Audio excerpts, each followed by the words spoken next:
Hey there, welcome back to High Infidelity, the best channel for cheating stories. Like and subscribe to channel for more spicy stories. Now, let's get into today's story video. Went through wife's phone as I had a suspicion, and I was right. It's my birthday too, BTW. I never expected to be blogging here, yet here I am. My wife has always pretended to friends and family that we don't check into each other's phones because we trust one another. What a load of nonsense it was. She arrived home last night about 10:00 p.m., drunk as hell, and passed the hell out. I had been suspicious recently since she had been wandering nude from the bedroom to the bathroom and vice versa, a lot more than normal. That isn't remarkable in and of itself, but she was also avoiding me and giving me weird glances while doing so. I knew she wouldn't wake up on her own for hours if she passed out while being pounded. I took advantage of the chance to say forget it and scratch this itch that had been gnawing at me, so I swiped her phone from her bag. I opened it and immediately went to Snapchat.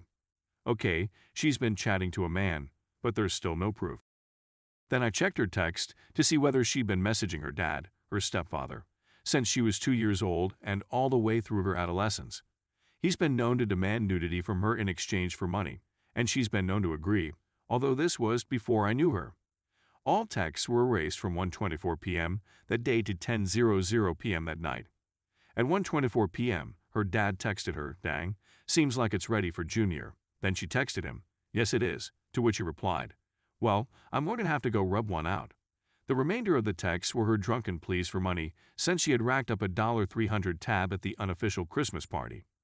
This didn't seem right, so I went to her photographs and found nothing until I went to deleted pictures.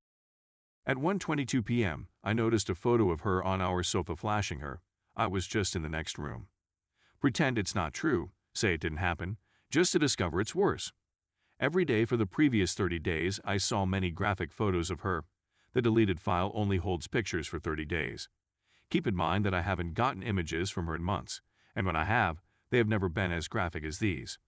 Then I noticed 2 naked photos of a man our age who lives in our area, as well as 2 naked photos of her shot about the same time. I knew his girlfriend, but not him, so I quickly sent his images to her and informed her what had transpired.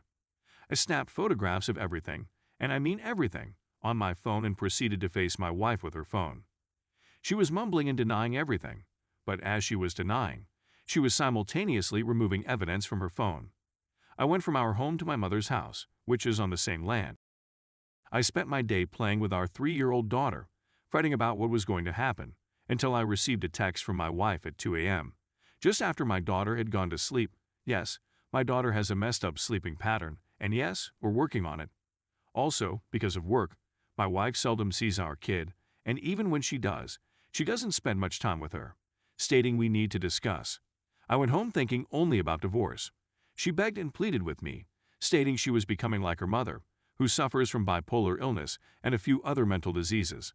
I've observed my wife gradually developing the same issues, but not quite as severe. Her mother was likewise a screwed-up parent who really messed my wife up in the brain, though she was skilled at concealing it most of the time. She said that she just wanted the attention and that it was all about the images. She started cursing herself, weeping, and begging me not to leave her. I'm not sure whether I can believe what she's saying, but nothing had changed except the strange nakedness, and she had still been treating me with all of the love in the world. But if she loved me, why would she email nudes to other guys, particularly her dreadful dad? She also said that she didn't get paid for any of it, and that she was just doing it for attention. I treat her like a queen, so she gets plenty of attention at home, and my drive is way higher than hers too. I have to think about my daughter here because if I divorce my wife, she'll probably get the short end of the stick when it comes to custody here in Texas. They always seem to side with the mother unless they're on drugs, and she'll probably move in with her mother and her husband, which would severely disrupt my child's life. Also, her dad owns her mom's/home, husband's, and he put it a rule years ago that I'm not permitted over there under any circumstances, since he was envious and wanted her, or he would force them out. I know she loves me, and I can see she's sincere in her apologies, but I can't guarantee she won't do it again. I had her block her dad and the boy, and made it clear that if she ever contacted either of them again or sent nudes to another guy, I'd file for divorce right away. She thinks I'm giving her another opportunity. I discovered her doing similar shady like 2 months into our relationship before we were married, but I'm still on the fence about it all and don't know what to do. My primary worry here is my kid. Furthermore, we both have solid jobs, so money isn't a problem. I've done nothing except adore her, and I've been hoping for the same for a long time. So here we are at 11 a.m., practically on my birthday, and I couldn't sleep the night before, so I'm still up and have been for almost 24 hours. I'm not exhausted either. I simply can't sleep any longer. She didn't sleep either after our conversation, and I can see it's upsetting her. Yet, it didn't stop her from going to have her hair done. I'd want to wish you a very happy birthday. Sorry for the lengthy article. There's a lot to untangle here, and there's a lot more to this, but I'm not writing a book here. Story 2. It's been 4 months since she cheated on me and I left 2 weeks ago. 14 years down the drain in 14 mins. To cut a long tale short, I discovered her cheating. I thought she was remorseful, but she continued gaslighting me after I returned 3 times. I moved out of the home 2 weeks ago, filed for divorce, and worked out a visitation schedule with the kids. Because of her continuous lying and continual going out, I'm very confident she's a narcissist.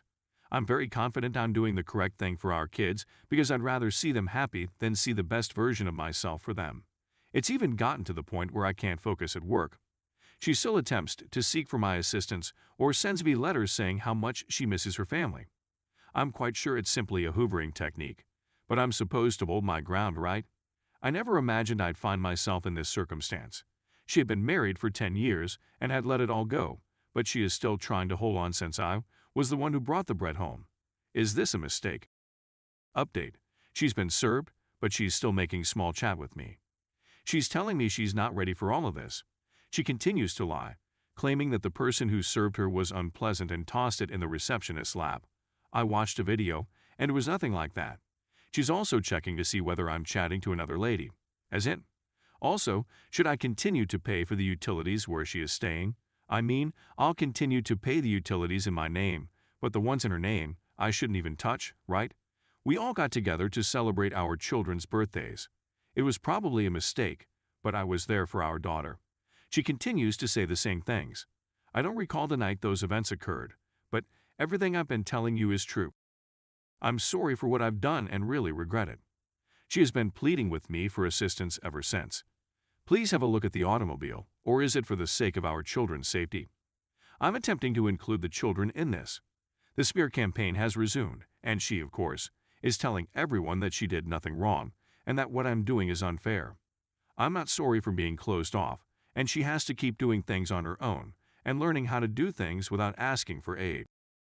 Update on me. I purchased a couple self-care books. One of them is from the Chump Woman, and it's very intriguing because what she writes is virtually exactly what my STBXW is doing right now. As a result, I did not celebrate Thanksgiving with my family. I've been experimenting with no touch. It doesn't work for her. She arrives late to pick up the kids, and shortly after, I get served with response papers from a mutual acquaintance. Not so mutual. In any case, she's attempting to press my button by telling me not to be bitter. I'm not angry. I'd even thank them for the response documents. She tried to persuade me that she had a better way.